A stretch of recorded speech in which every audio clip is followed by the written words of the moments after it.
Buenos días a todos. Entonces, pues para continuar con la siguiente charla de la mañana, les voy a hablar un poco acerca de la hipersensibilidad a betalactámicos. Entonces, pues algunas generalidades para empezar.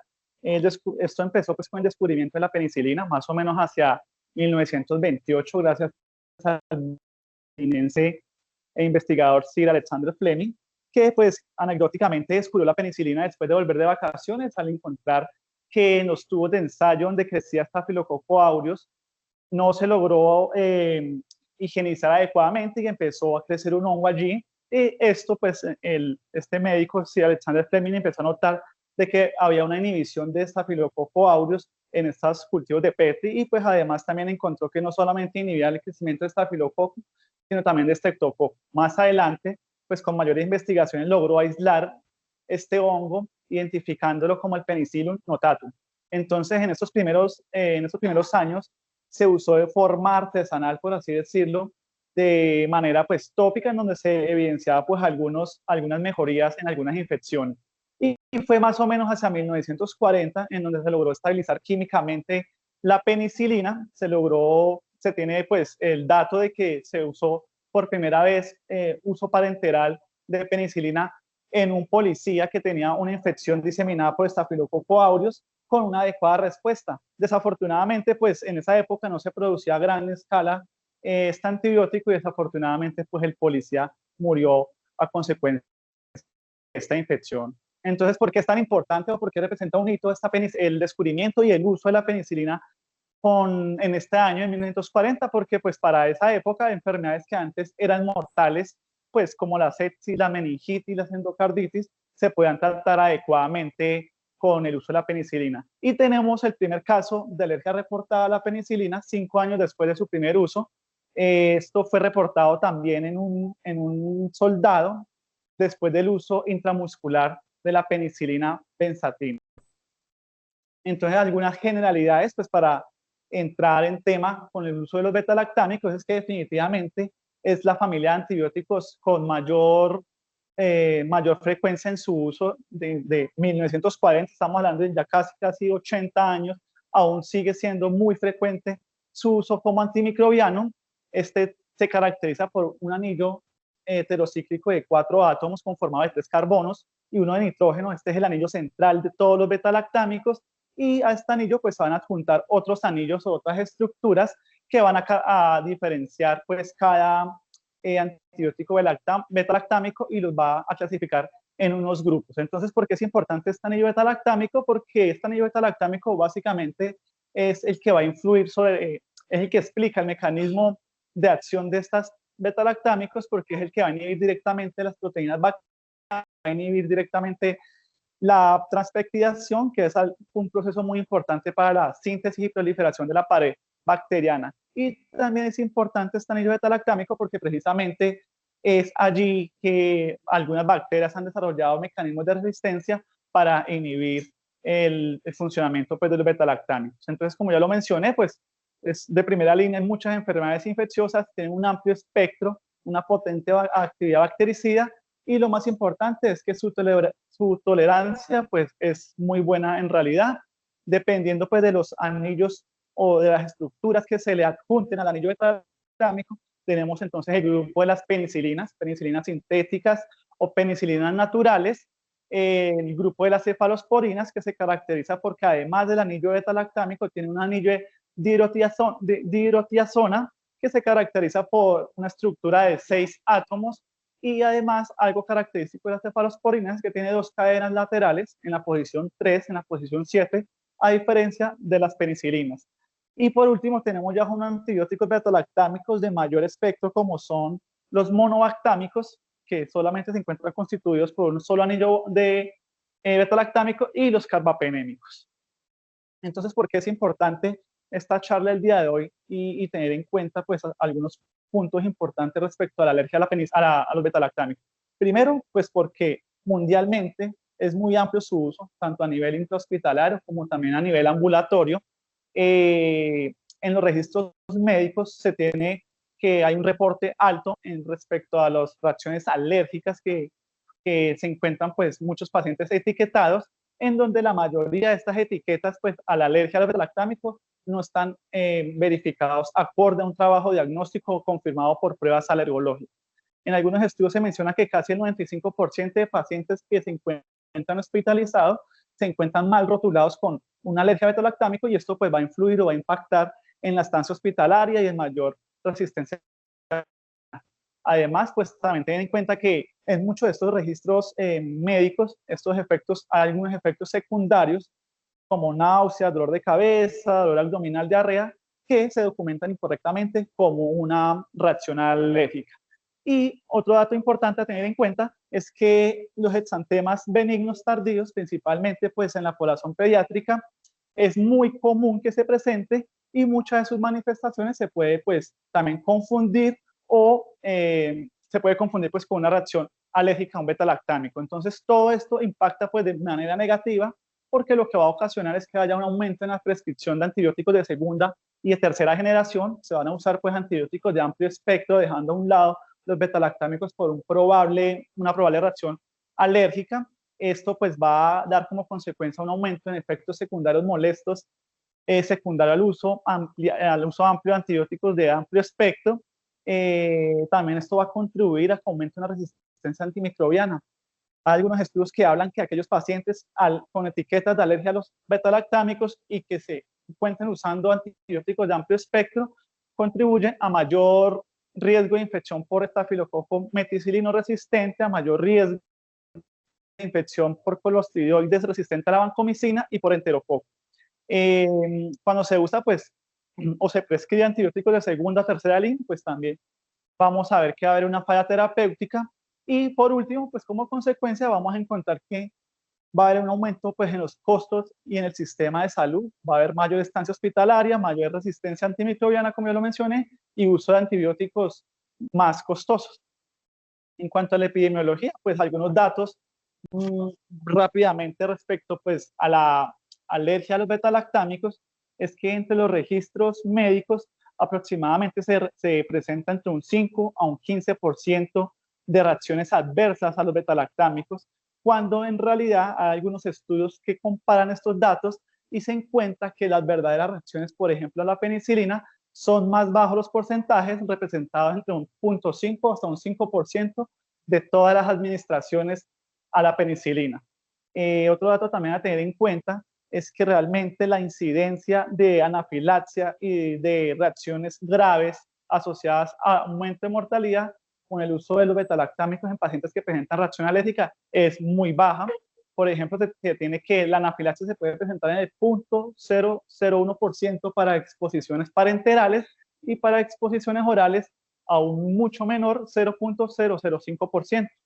Estos son extraídos de un estudio transversal que me encontré, en donde se evaluó en el Reino Unido en el periodo entre 1972 a 2007, en realidad es un periodo muy amplio, y en donde se encontró que apenas hubo una reacción fatal asociada al uso de la amoxicilina.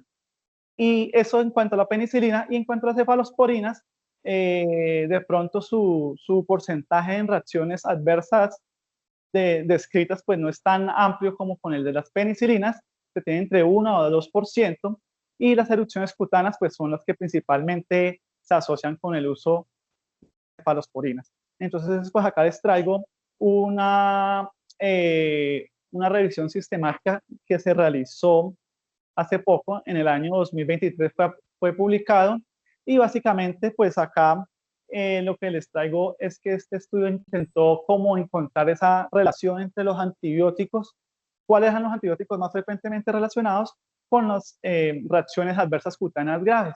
Entonces esto fue tomado o fue en base a un sistema de notificación de eventos adversos de la FDA. Se tomaron registros entre el 2004 y 2022, y en total se notificaron 12.212 casos de eventos relacionados con reacciones cutáneas graves. Algo que me llamó la atención es que entre todos los antibióticos, bueno, en realidad estuvieron relacionados 41 tipos diferentes de antibióticos. Para hacer un poco más fácil esta relación, pues se agrupó en 9 grupos diferentes, y me llamó la atención que el primer grupo, en donde el mayor porcentaje estaba relacionado, eran las penicilinas. 4 veces, incluso más que las sulfonamidas, porque pues normalmente uno en la literatura encuentra que las sulfonamidas se pueden encontrar mayormente relacionadas con las reacciones cutáneas graves, y vemos, por ejemplo, en este caso, las penicilinas, en este estudio se encontró altamente relacionado, y entre esas, haciendo un análisis ya individual, se encontró que la amoxicilina y la ampicilina y la piperacilina fueron los que relación tuvieron. Entonces, pues llama la atención, por ejemplo, con el uso de la amoxicilina, que se ha usado pues tan frecuentemente, tanto en el ámbito ambulatorio como hospitalario. Entonces, es una de las razones para tener en cuenta y tener en vigilancia el uso de este medicamento. Ya a nivel local, a nivel de Latinoamérica, tenemos nuevamente datos que confirman o se correlacionan con datos a nivel mundial, en donde en cuanto a los medicamentos mayormente involucrados con reacciones de hipersensibilidad, después de los AINES tenemos los beta-lactámicos, y acá hay un registro, por ejemplo, que se hizo en el 2023 de Latinoamérica, en donde se intentó identificar cuáles eran los principales desencadenantes asociados con anafilaxia. Se encontró que los medicamentos fueron por encima de los alimentos, de picadores y himenópteros, y el segundo grupo de medicamentos asociados con anafilaxia, nuevamente los betalactámicos, y entre los medicamentos individuales, la amoxicilina. Y a nivel local me encontré pues con este estudio, también es un estudio transversal, se intentó pues evaluar y caracterizar 125 pacientes. Esto fue realizado pues acá por docentes del servicio en el año 2015, en donde se intentó pues caracterizar pacientes que venían remitidos con probables o un estudio de reacción adversa a betalactámicos entre el 2008 y el 2013. Nuevamente, datos importantes acá, entre el medicamento mayormente implicado o más frecuentemente implicado como sospechoso fue la amoxicilina. Sin embargo, lo que se encontró que después de llevar a pruebas cutáneas y posteriormente a retos con medicamentos, en el caso de la amoxicilina, el 94% de los pacientes dio un reto negativo. Es decir, pues que esto va muy de la mano con la epidemiología mundial, que dice que casi que el 90% de los pacientes que tienen una etiqueta de reacción alérgica a la penicilina, el 90% verdaderamente no son alérgicos. Y algo también que me llamó la atención en este estudio es que los autores relatan o describen la capacidad que tiene la historia clínica de asociarse al riesgo, a un mayor riesgo, o asociarse a una mayor probabilidad de que una prueba alergológica dé positiva. Y es que en aquellos pacientes en donde relatan adecuadamente o caracterizan bien sus síntomas, y en donde se encontraron que identificaban adecuadamente el medicamento implicado, era aún más probable que la prueba cutánea o la provocación fuese positiva, a diferencia de aquellos pacientes que no recordaban datos respecto a la reacción índice y que no recordaban adecuadamente el medicamento implicado. Entonces, pues acá, en cuanto a los determinantes antigénicos, pues básicamente son los que van a lograr o son los que explican de por qué se presenta esta reacción de sensibilidad en los betalactámicos. Básicamente, la penicilina, o bueno, el anillo betalactámico, los betalactámicos tienen un bajo peso molecular, por lo que ellos por sí solos pues no van a lograr inducir una respuesta inmunológica, y por eso mismo se tienen que comportar como actenos. Una vez que se degrada y se abre este anillo betalactámico, se van a unir a proteínas transportadoras, dando como resultado determinantes mayores o menores.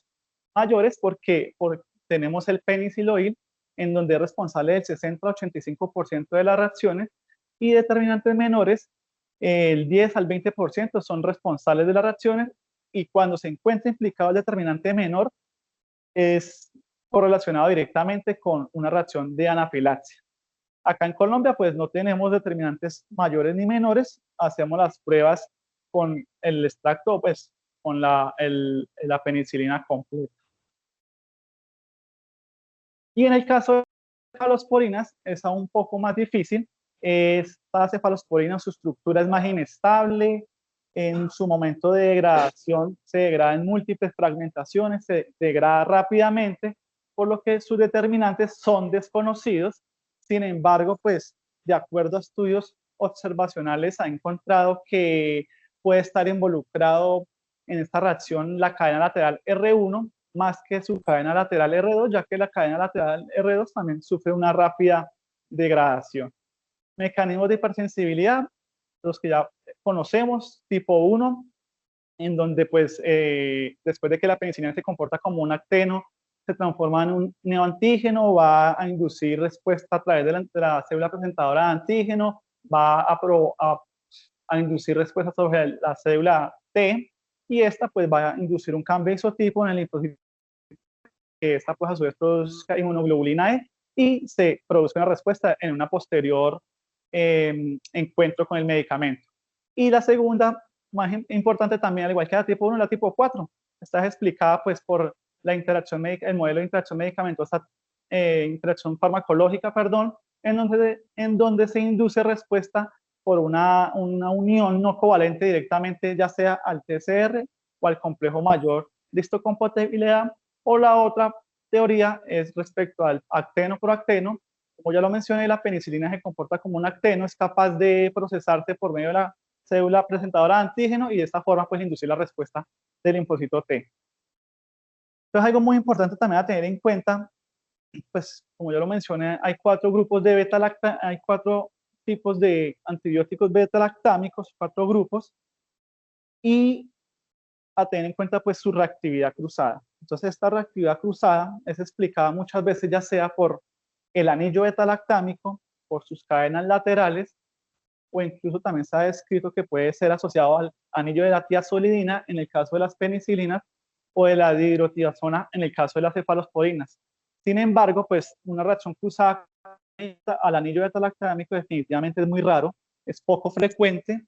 Esto significaría que si se presenta una sensibilización, una respuesta primaria al anillo beta-lactámico, pues indiscutiblemente se tendrá que restringir todos los antibióticos beta-lactámicos. Se ha encontrado que la mayor reacción cruzada se debe a las cadenas laterales, en el caso de las cefalosporinas de primera y segunda generación, y que también se encuentra un alto grado de reactividad cruzada entre las aminopenicilinas, es decir, entre ampicilina y amoxicilina, y esto es explicado por un grupo amino en su cadena lateral que es común, en su cadena lateral R1 que es común.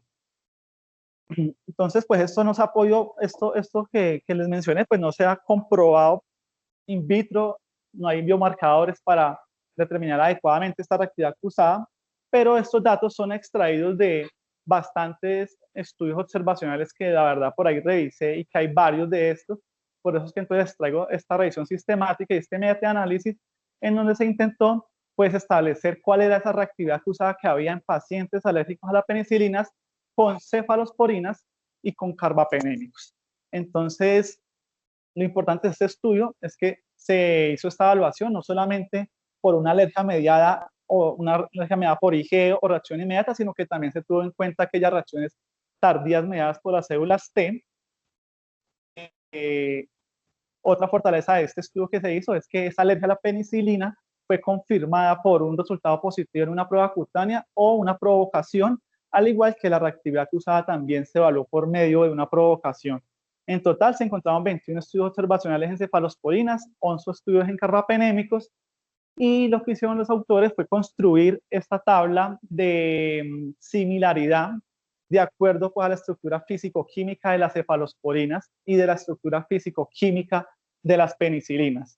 Y trataron de establecer un puntaje de 0 a 1, cuál era el nivel de similaridad de acuerdo a la estructura química, en donde encontramos que los que mayor similitud presentaban eran las aminocefalosporinas y las aminopenicilinas por su cadena lateral R1. Encontramos, por ejemplo, el cefaloxilo, la cefalexina, cefalosporinas de primera generación, y cefalosporinas de segunda generación, que también encontramos una alta similitud, cefaclor y cefproxil. Esto en cuanto a la tabla. Pero entonces eso se correlacionó con los hallazgos que ellos encontraron o con los resultados en donde encontraron un riesgo un riesgo asociado en un 16% entre las aminocefalosporinas, un riesgo intermedio, es decir, aquella similitud menor a 0.5, de 0.4 a 0.5, podían tener un riesgo de reactividad cruzada hasta en un 5%, y ya un menor riesgo de reactividad cruzada en un 2% en aquellas cefalosporinas y penicilinas que definitivamente tenían una puntuación de similitud muy baja. Y en cuanto a los carbapenémicos, su reactividad cruzada también pues casi o prácticamente es menor al 1%. Entonces, por lo que se puede deducir que definitivamente pues esa similitud en las cadenas laterales de las aminocefalosporinas y aminospenicilinas es lo que explica pues la reactividad cruzada y que definitivamente es muy baja la probabilidad, casi menor al 1%, una reactividad cruzada con el grupo de carbapenémicos y el grupo de los monobactámicos o con la cefalosporina que no compartan cadenas laterales similares o idénticas independientemente pues de la generación de la cefalosporina. Y en cuanto a la reactividad cruzada que hay entre las cefalosporinas, pues esta es una reactividad que no es dependiente del grupo, es decir, que por, eh, por pertenecer a primera, segunda generación o cefalosporinas de tercera generación vayan a tener reactividad cruzada por pertenecer a la misma generación, pues no, eso no depende de esto, depende principalmente de sus cadenas laterales R1 y también a tener en cuenta pues también las cadenas laterales R2. Eso se ha encontrado. ¿Y por qué se encontró esto? Es porque algunos pacientes toleraban las cefalosporinas, toleran cefalosporinas con una cadena lateral diferente y también pues hay un estudio original que encontré que referenciaban en varias partes, por ejemplo en donde se intentó pues establecer cuál era la reactividad cruzada y la tolerancia entre las cefalosporinas. Entonces es un estudio que tomó 102 pacientes con reacciones inmediatas a las cefalosporinas, se evaluaron en total 11 tipos de diferentes cefalosporinas y se evaluó por medio de pruebas cutáneas y por medio de genética sérica. Entonces, de acuerdo al patrón de positividad que se encontró, se dividieron en 4 grupos diferentes de estas 11 cefalosporinas que se probaron. En el grupo A, entonces encontramos 73 pacientes que fueron positivos, en donde la mitad fue positivo pues a la cefalosporina original o bueno, a la cefalosporina que se encontraba implicada en la reacción índice y casi que la mitad de los pacientes tuvieron pues reactividad cruzada o respondieron a otro tipo de cefalosporinas de este grupo A. En el grupo B, indiscutiblemente, pues se encuentra lo que son 13 pacientes que respondieron a este grupo, donde encontramos pues las aminocefalosporinas, como ya lo expliqué previamente, se explica pues por la actividad, la similitud en la cadena lateral R1.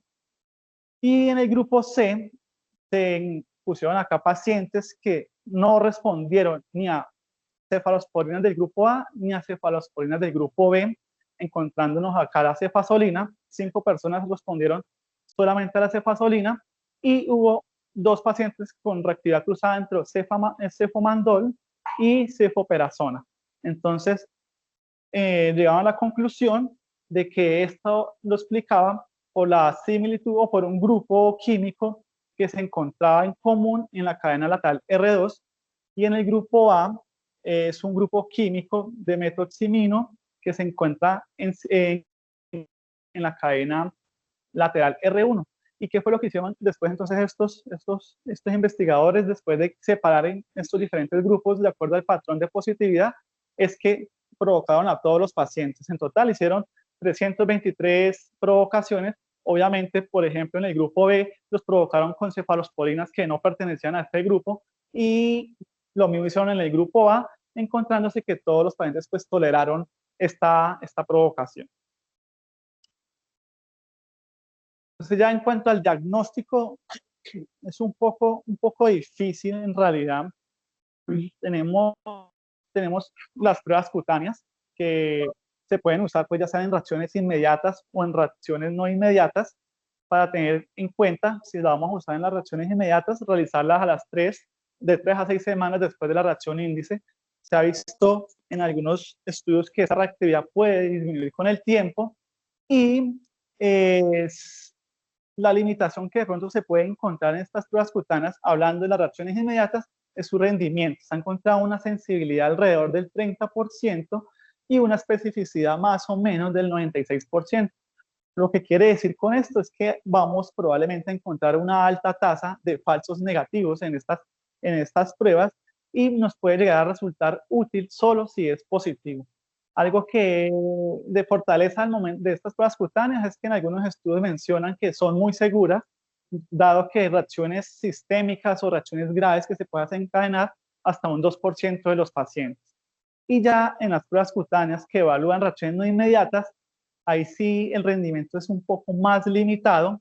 La sensibilidad y la especificidad en realidad es poco conocido porque, por ejemplo, en el caso de las reacciones inmediatas, esa sensibilidad o este rendimiento de sensibilidad y especificidad, pues se basa en algunos estudios observacionales que compararon las pruebas, resultados de pruebas cutáneas negativo o positivo con las provocaciones, mientras que en el caso de reacciones no inmediatas, existen muchos estudios, son series de casos, son muestras muy pequeñas y no los comparan pues con la provocación. Entonces ahí es un poco difícil establecer cuál es su rendimiento diagnóstico.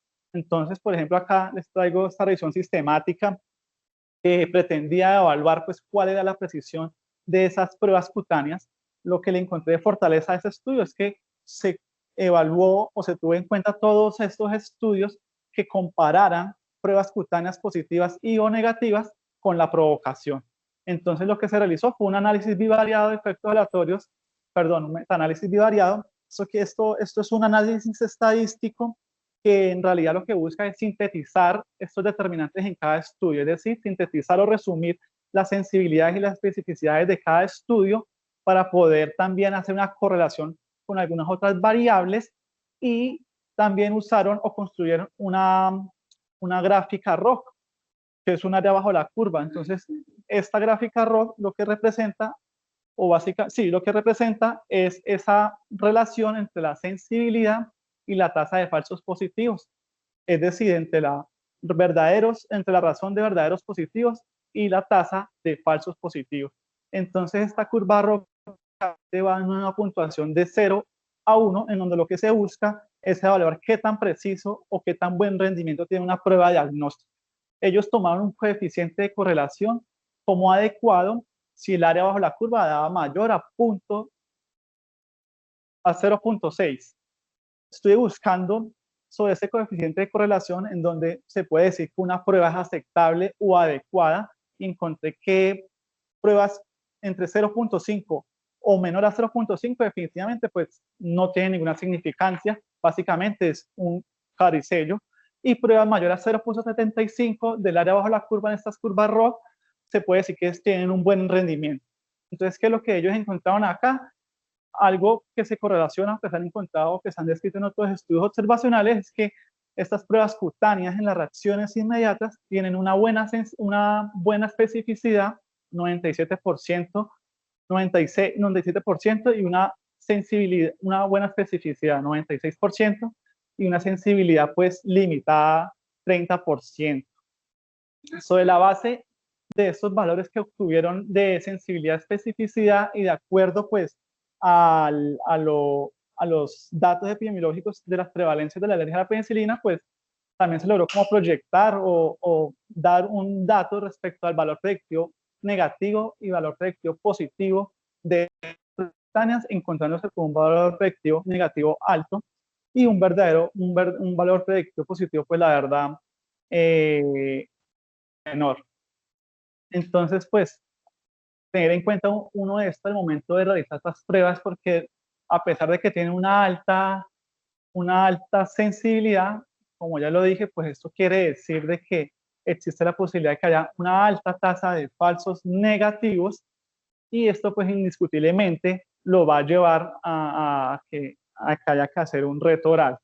Y de acuerdo pues a su sensibilidad tan baja, es útil si llega a ser positivo, pero pues mire que su valor predictivo positivo es muy, pues es disminuido en base a este estudio. Entonces, pasando a otro tema respecto a estas pruebas cutáneas, pues existe como una controversia en donde se plantea si se debe realizar o no se debe realizar una reprueba.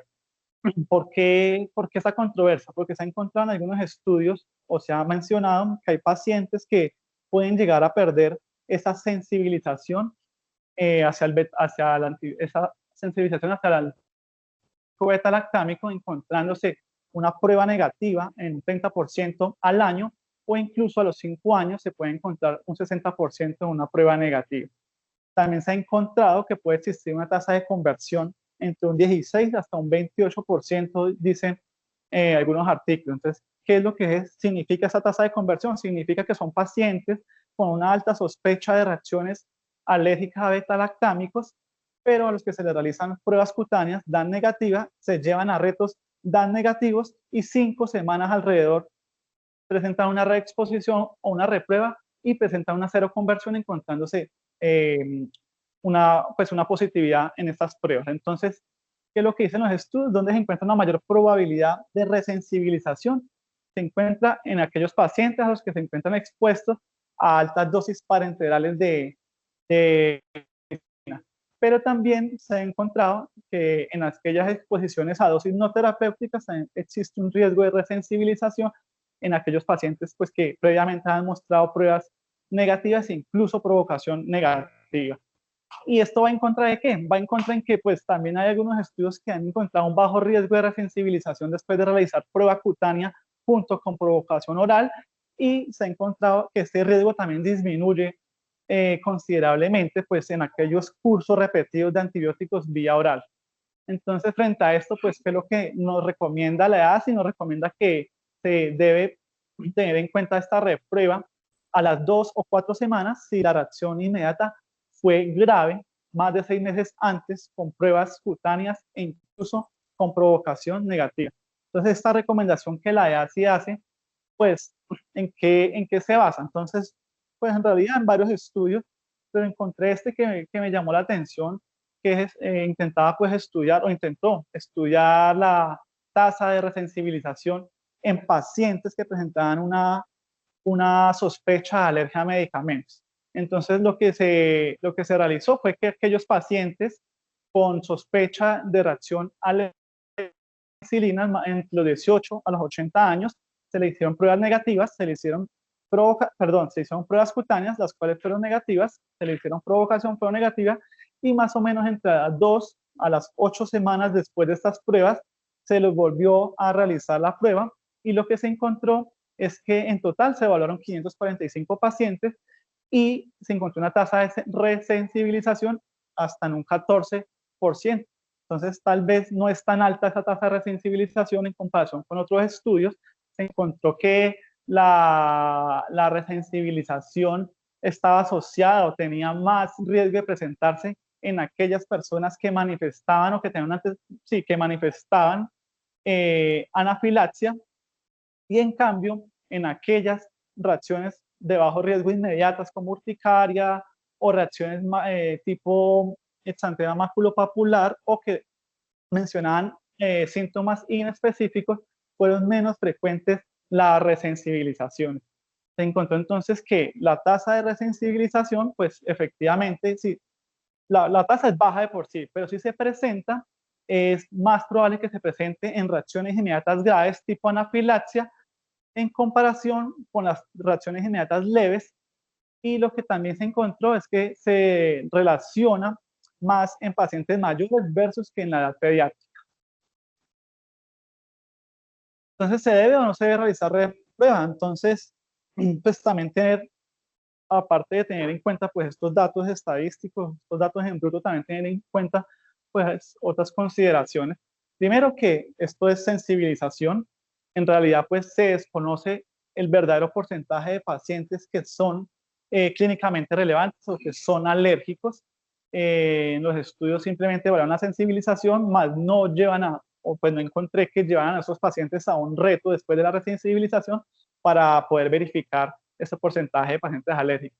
Segundo, tener en cuenta pues que en realidad la incidencia es muy baja de reacciones graves que se presenten como consecuencia de una resensibilización, tener en cuenta las implicaciones que se pueden presentar para la salud pública, bueno, para el sistema de salud, ya que esto implicaría, pues si tenemos en cuenta esta recomendación, implicaría que debemos repetir pruebas cutáneas antes de un curso terapéutico o antes de exponer al paciente a una penicilina parenteral, pues esto iría como en contravía al objetivo de nosotros, que en realidad es quitar esa etiqueta y pues no poner tantas limitaciones al momento de exponer al paciente a los antibióticos. Esto pienso yo que produciría más obstáculos al momento y evitar el uso de los antibióticos beta-lactámicos considerados pues de primera línea, y podría ocasionar un comportamiento contrario, que es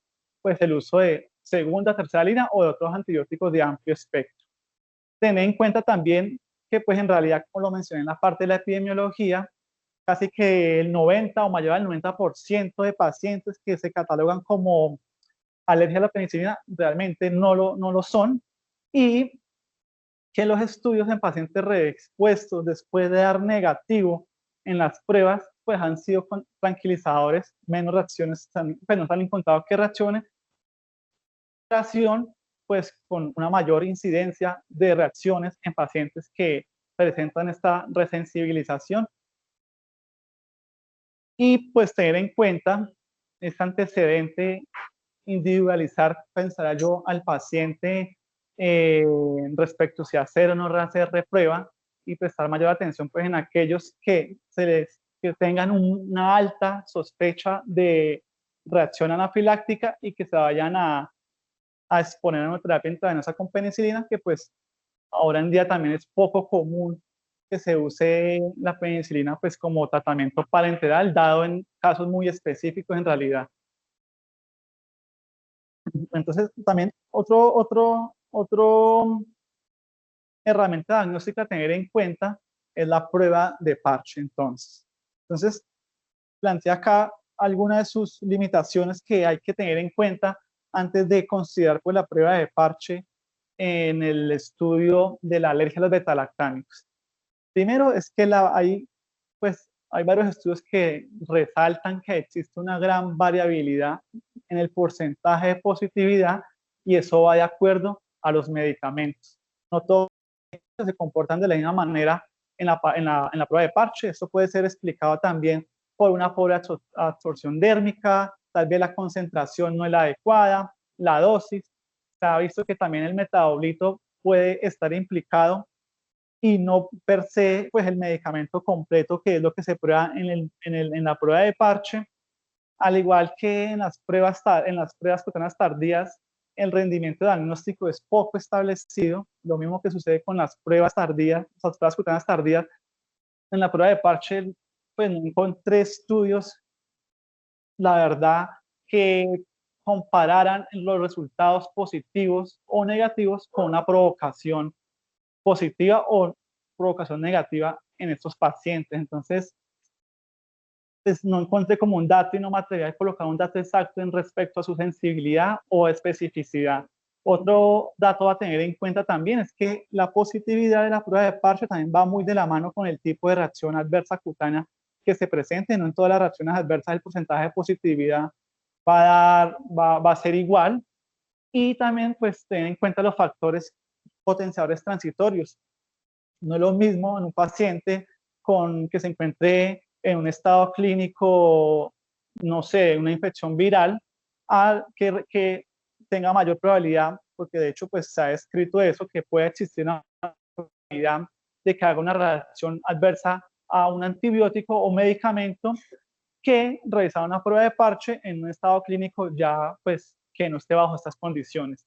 Y entre las fortalezas es que la prueba de parche se ha encontrado, de los estudios que se han hecho de prueba de parche, es que en realidad son muy seguras, pocas reacciones sistémicas se han visto, el porcentaje de positividad es alto, tanto para amoxicilina como para cefalosporinas, pues alto en comparación con otros medicamentos, hasta un 55%, y podría considerarse teniendo también el porcentaje de positividad en el sistema maculopapular, la erupción fija medicamentosa o en la pustulosis exantemática generalizada aguda. Y tenemos pues el gol estándar, que es la prueba de provocación o exposición controlada con medicamento. A tener en cuenta pues de que existen algunas contraindicaciones, contraindicación absoluta, pues no realizar en reacciones cutáneas graves por el hecho de que se puede revocar estas reacciones. En anafilaxia no está como muy claro, pero pues también está definida como una contraindicación absoluta y relativa. Una es mal controlada, una urticaria, en realidad pues son un poco más llamativo la parte de las contraindicaciones absolutas. Entonces, cuando realizar pues una prueba de exposición controlada o un reto, entonces pues está indicado cuando hay unas pruebas en una reacción inmediata grave con pruebas cutáneas negativas, o también la evidencia muestra recientemente que también se puede considerar un reto directo en aquellas reacciones no inmediatas que tengan un riesgo bajo. Entonces, ¿cómo decidir esto? Pues esto va muy de la mano con la estratificación del riesgo.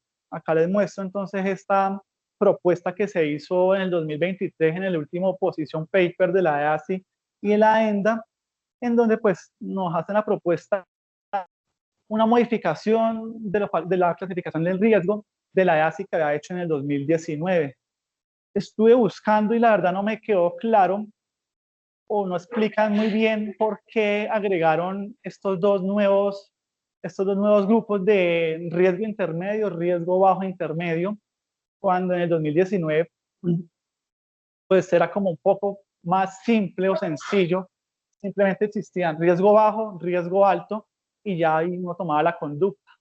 Entonces, tengo como algunas apreciaciones respecto a esta nueva clasificación. Veo que hay una ausencia de una ausencia en el riesgo, en el bajo riesgo para las reacciones inmediatas.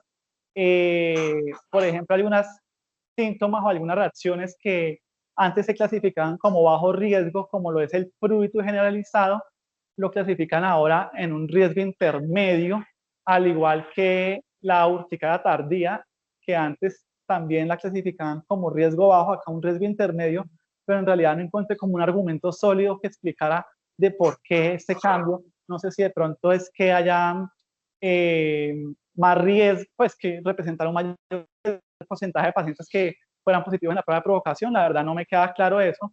Y también, pues, ¿esto a qué conlleva? Conlleva en que uno llegue a presentar ciertas dudas o ciertas dificultades al momento de tomar decisiones, porque si vemos en esta casilla del riesgo intermedio, vemos que un prurito generalizado inmediatamente estará indicado o estará recomendado realizar pruebas cutáneas y después de estas pruebas cutáneas realizar una provocación en 2 o 3 pasos.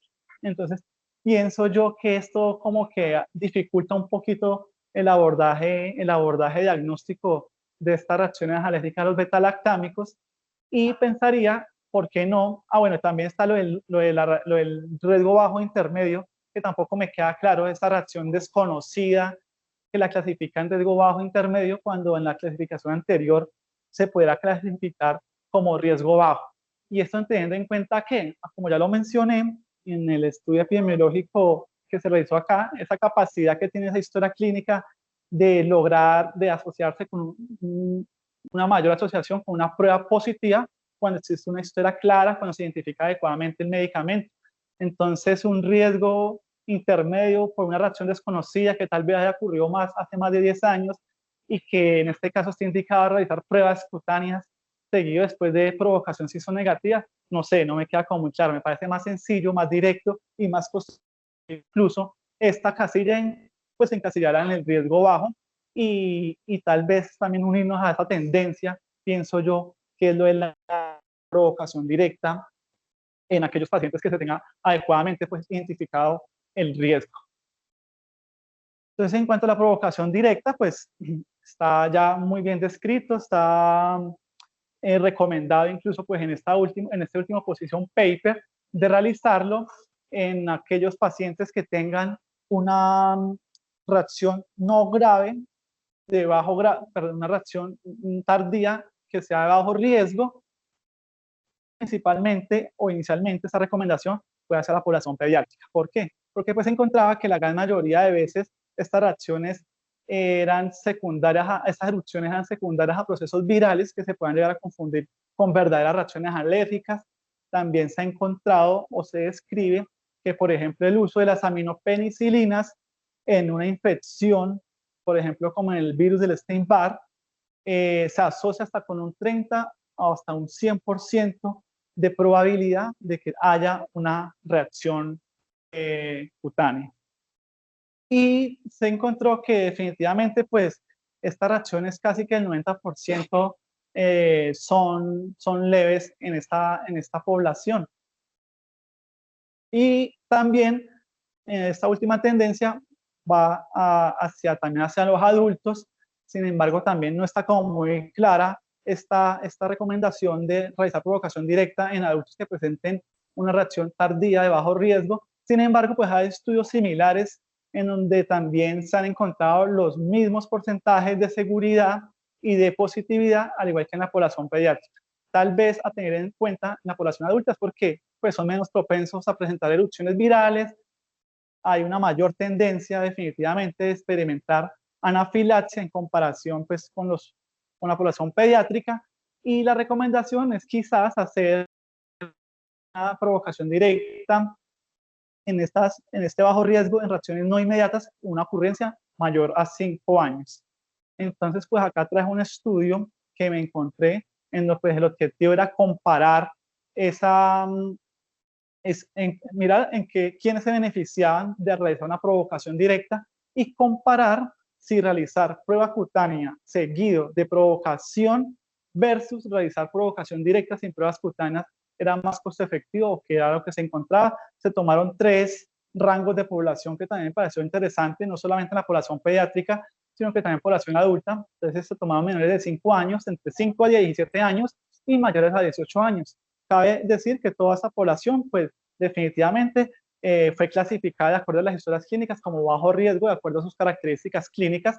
Algo que sí me llama la atención es que, por ejemplo, en los menores de 5 años, definitivamente todos se les realizó provocación directa, 13 pacientes fueron negativos, toleraban la amoxicilina, en este caso, y de 5 a 17 años solamente se les hizo una provocación directa si tenían el antecedente de la reacción mayor a 1 año, y en los mayores de 18 años si tenían el antecedente de la reacción mayor.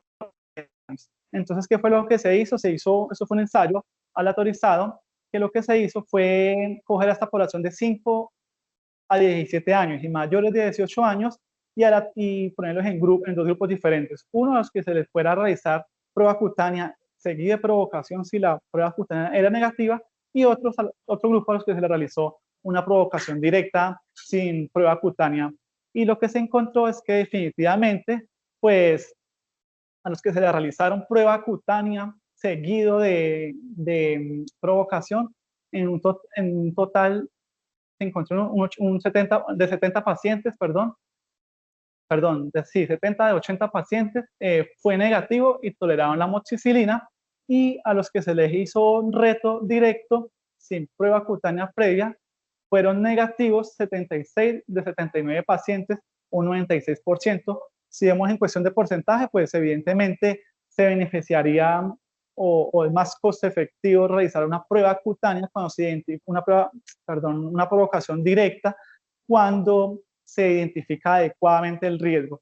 Y de estos 3 pacientes que reaccionaron a esta provocación directa, hablo del último grupo, que dieron una prueba de reto positiva, definitivamente pues, fueron reacciones muy leves. Entonces, pues también esto pues de aquí se puede que que además de ser costo efectivo, también es pues seguro realizar esta práctica de un reto directo en aquella población de bajo riesgo. Y una última cuestión es realizar provocación de un solo paso versus extendido. Entonces, pues en este último position paper y en otros estudios que por ahí estuve revisando y artículos de revisión, pues en realidad no es muy claro, no es muy claro en definir cuál es mejor sobre cuál, si hacer un reto de un día o si hacer un reto prolongado. Sin embargo, pues por eso acá les traje como algunas características de hacerlo de un día, un reto prolongado.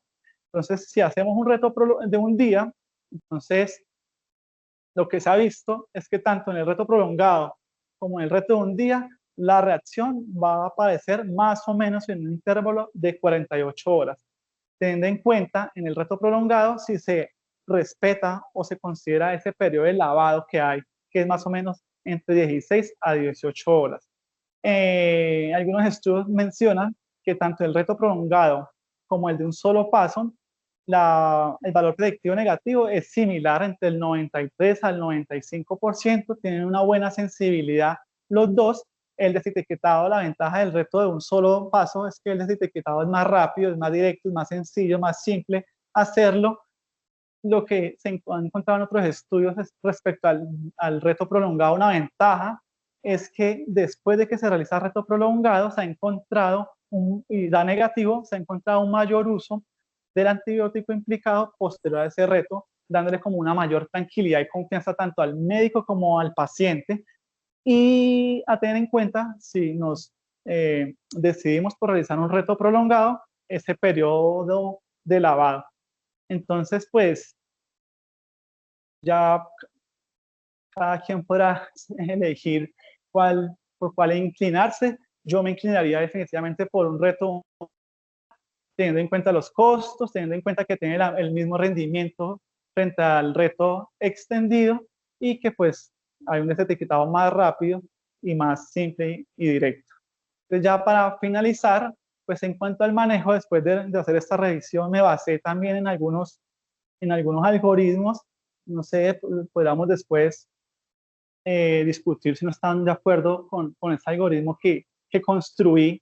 Entonces, hay una reacción adversa a algún beta-lactámico o sospecha. Entonces, lo primero es verificar de acuerdo a la historia clínica, las características clínicas, si se trata verdaderamente o hay una alta sospecha de una reacción alérgica o hay un proceso inmunológico mediado. No hay un proceso inmunológico mediado porque el paciente se queja de fiebre, malestar, dolor de cabeza. Bueno, fiebre no, fiebre tal vez sí. Dolor de cabeza, dolor de estómago, náusea. Entonces, inmediatamente lo indicado sería en este caso no hacer estudios, inmediatamente desetiquetar o quitar ese rótulo. Hay una alta sospecha de que sí, efectivamente, hay un mecanismo inmunológico involucrado. La segunda pregunta sería, entonces, ¿se puede evitar?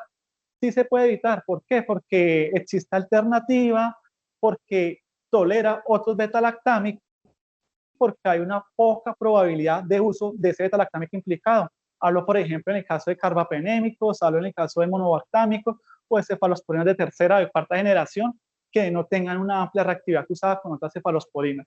Si definitivamente se puede evitar cumpliendo estas características, podríamos aquí parar el abordaje diagnóstico, pero si no se puede evitar, ¿qué es lo que sucede en la gran mayoría de los casos?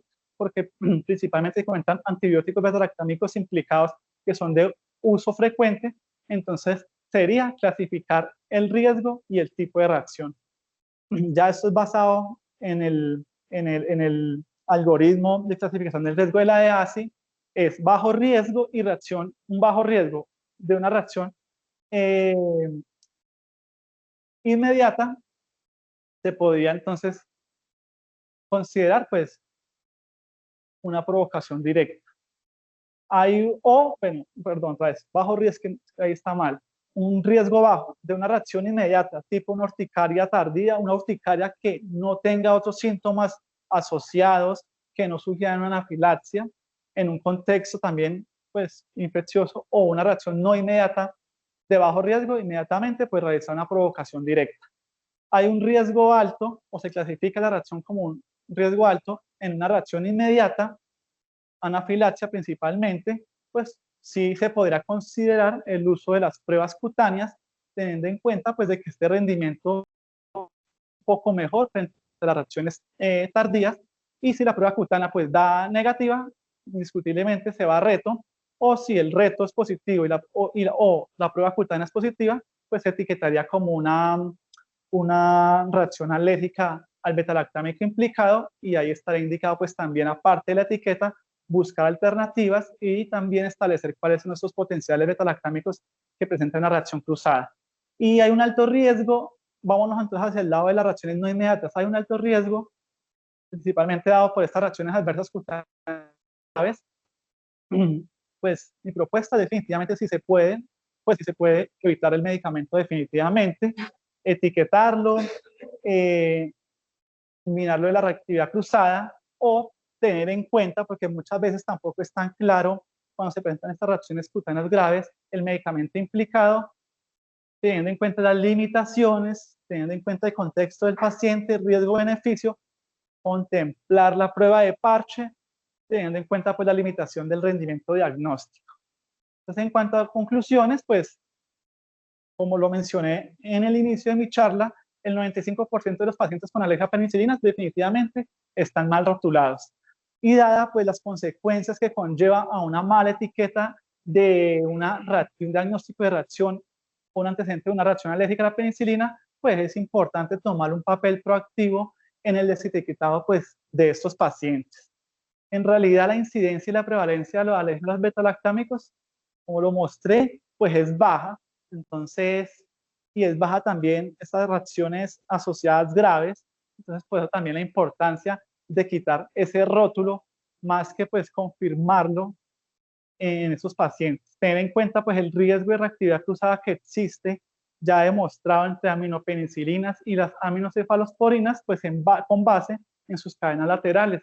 Considerar pues también esta limitación de las pruebas cutáneas cuando vayamos a hacer pues el manejo y el diagnóstico de alergia beta-lactámicos, y yo creo que pues también vamos a hacer una tendencia que es definitivamente el desetiquetado con una provocación directa de acuerdo pues a una adecuada estratificación del riesgo, ya que esto puede ser más costo efectivo, es seguro también dependiendo de los estudios mostrados, y también pues teniendo en cuenta las limitaciones que en algunos momentos se nos puede presentar con las pruebas cutáneas.